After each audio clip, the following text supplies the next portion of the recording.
All right, team, so just finished part 3 of The Secret History, Mistborn, and I feel like I know Sanderson's writing style enough to know that we were foreshadowed something absolutely huge in this chapter.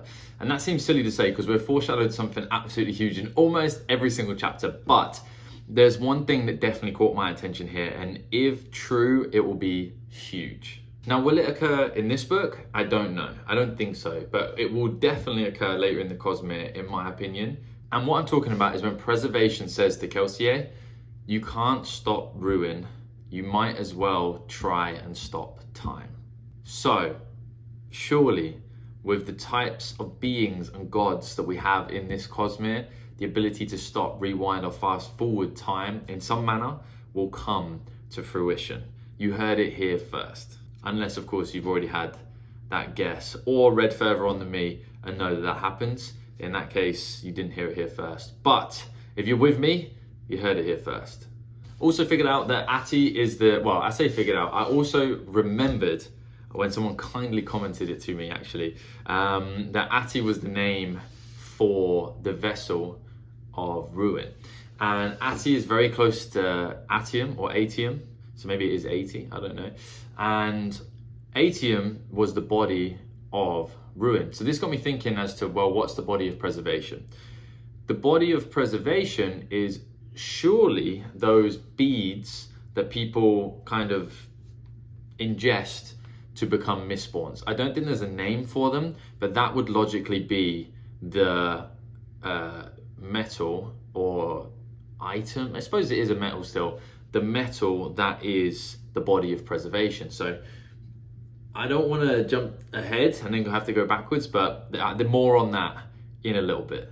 So in this chapter, the world is completely blown open. Kelsier comes across 2 characters that definitely are going to be in other books, different times, different universes, somewhere, and they spill the beans. We get a Sanderson info dump of some sort, and it is potentially the best one yet.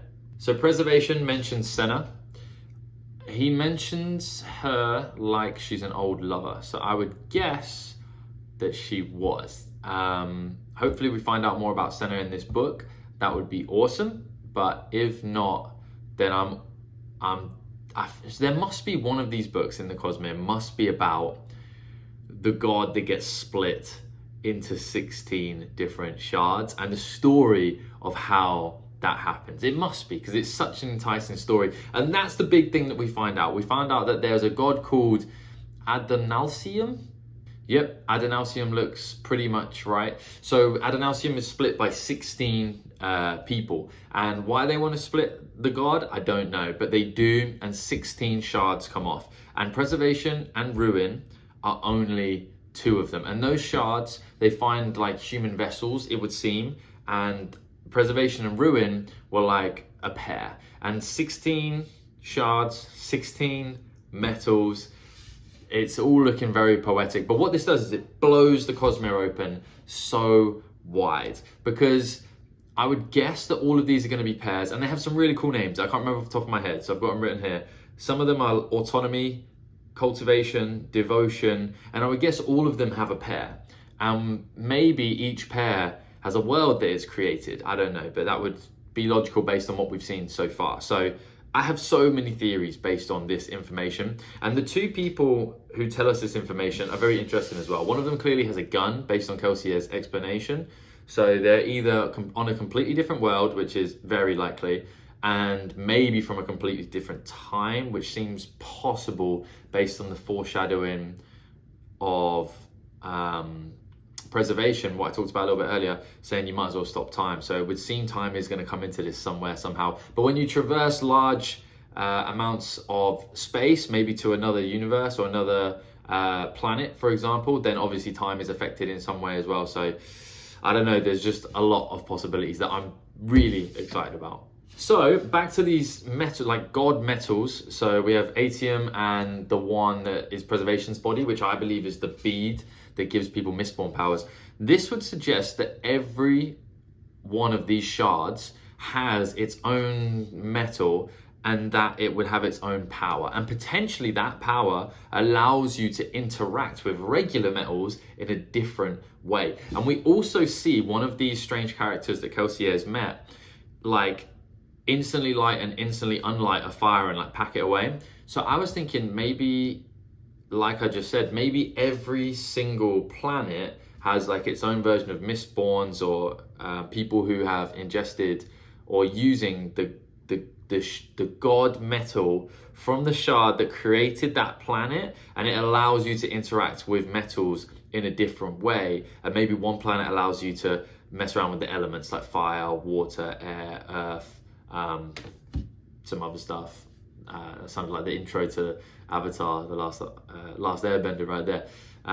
Yeah, so it's not a fully formed thought, but man, there's a lot of possibilities. And if I'm right and there's 14 other shards, that would mean that we got a lot of Cosmere left to go, unless we get like 8 of the shards in one go.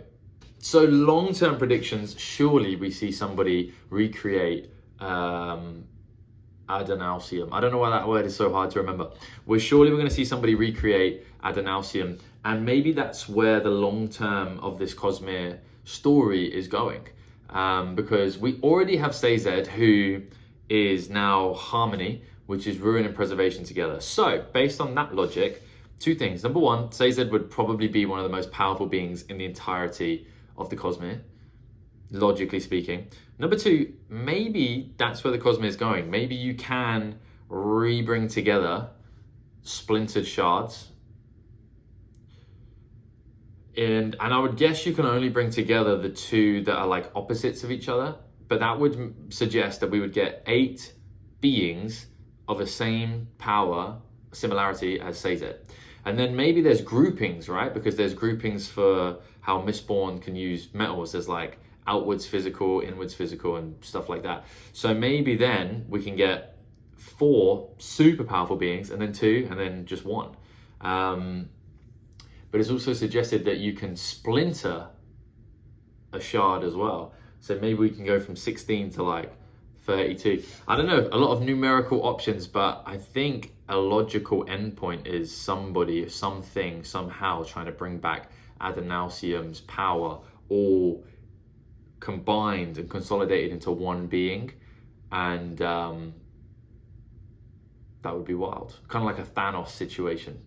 So that is crazy. But it also makes me consider, well, how does Cephandrius fit into this? Because I would guess that he's not a shard. So he's obvious. But if there's all these different worlds, if I'm right, and there's all these different worlds, which there clearly is, it's called a Cosmere, so there must be different worlds. And it's basically confirmed because of those 2 people, meeting with Kelsier, they're not from this world, or at least this time. That would suggest that Cephandrius is some kind of supernatural being, and maybe even much more powerful than just a random person from another planet. But either way, he's going to be really interesting. And he takes the body of preservation, if I've got that right, and I would guess ingest it. So he's going to be extremely powerful. And maybe his plan is to get the power of all of... You don't have to like embody the shard. You just have to get like Atium and some of that power together. And he could do that for all of the different gods, is get like a bit of their power all together. Or maybe that is what makes you Adenausium. I don't know. There's a lot of guesswork here. As you can see, I'm just excited about what's to come. So what we have to come is the IRE, or Erie. And I would guess that they're going to bust this thing even more wide open and give Kelsier some of the information he needs to be effective. But all of this is incredible information, and I'm just so excited to read on. So catch me next Sunday at 10 a.m. and you'll see me have completed the next section. But this was a wild ride. I'm so happy I chose this book next, because Kelsier is so much better without a crowd as well. He's so much more fun to read when he's not performing. Like almost instantly when he met up again with those other 2 people, when he met them for the first time, I should say, he already became kind of an unbearable showman immediately. So he is much more bearable when he's just one-on-one with somebody, and somebody he like considers more of an equal, kind of like preservation, which is crazy that he considers preservation an equal in my head anyway. And yeah, he's just much more likable. Kelsier's gone up in my estimations because although I respected him a lot from the first books, I didn't like him a lot, and we didn't get tons of time with him. But having a lot more time one-on-one with Kelsier was a great choice. I'm so excited that I went in this direction, and although I'm definitely going to go and read probably most of the Cosmere, probably all of the Cosmere, let's be realistic, over the course of the next year or two, depending on how many books there are. I've got no idea how many there are, so that might be quite a naive statement. But I hope Kelsier finds a way to permeate his way through, some of these other books as well. So that's it for today. I'll see you next Sunday at 10. I'm fired up. I'll see you then.